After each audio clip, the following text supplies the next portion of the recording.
আসসালামু আলাইকুম। যে যেখান থেকে দেখছেন সবাইকে ধন্যবাদ। আশা করি আপনারা ভালো আছেন। আজ আমি কথা বলবো এক বিশেষ বিষয় নিয়ে, সেটা হলো কোরআনের সরল সৌন্দর্য তিলে তিলে হাদিসের কবলে পড়ে নষ্ট হয়ে গেছে। তো আজ কোরআনের বিভিন্ন আয়াত দেখব যে কোরআনের আয়াত কি বলে। সূরা আল কামার আয়াত নম্বর 17, 22, 32 এবং 40। আর আমি তো কোরআন সহজ করে দিয়েছি উপদেশ গ্রহণের জন্য, অতএব কোন উপদেশ গ্রহণকারী আছো কি? সূরা বাকারা আয়াত নম্বর 2। এই হচ্ছে সেই কিতাব যাতে বিন্দুমাত্র সন্দেহ নেই, মুত্তাকি ও আল্লাহর প্রিয়ভাজনদের জন্য হেদায়েত ও পথ নিদর্শক। অতএব কোরআনে জাল, জয়ীব, হাসান কোনো আয়াত নেই। কোরআন মুত্তাকিদের জন্য পথ প্রদর্শক।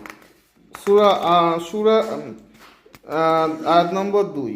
এগুলো হচ্ছে সুস্পষ্ট কিতাবের আয়াত। সূরা নূর আয়াত নম্বর 34। আমি অবশ্যই তোমার উপর সুস্পষ্ট আয়াত নাজিল করেছি। সুতরাং কোরআনের অস্পষ্টতা, অভিযোগ, অবান্তর ও মিথ্যাচার। সূরা ফুলসিরাত আয়াত নম্বর 3। এই কিতাবে প্রতিটা আয়াত বিশদ ও বিস্তারিত। সূরা আনামের 38 নম্বর আয়াত। আমি এই কিতাবে কোনো কিছু বাদ দেইনি। সূরা নাহালের 89 নম্বর আয়াতে বলছে, আমি তোমার ওপর এই কিতাব নাজিল করেছি সকল বিষয়ে সুস্পষ্ট বিবরণ এবং মুসলমানদের জন্য পথ প্রদর্শক, ক্ষমা ও সুসংবাদ হিসেবে।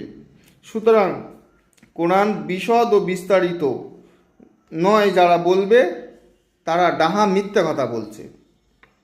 সূরা কাহাফের 109 নম্বর আয়াত বলছে, হে নবী, আপনি বলুন, যদি আমার প্রতিপালকের কথা তাৎপর্য লেখার জন্য সমুদ্রের পানি ও কালি হয়, তবে সমুদ্রের পানি শেষ হয়ে যাবে, আর আমার প্রতিপালকের কথা ও শব্দের তাৎপর্য শেষ হবে না। সুতরাং এটা তো স্পষ্ট।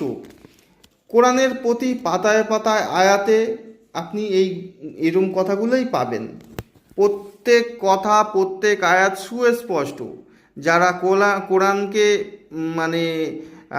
অবাস্তব প্রমাণ করতে চায়, কোরআনকে হাদিস ছাড়া কোরআনের প্রমাণ পাওয়া যাবে না যারা বলে, তারা নিতান্তই পথভ্রষ্টর পথে আছে বলে আমার মনে হয়।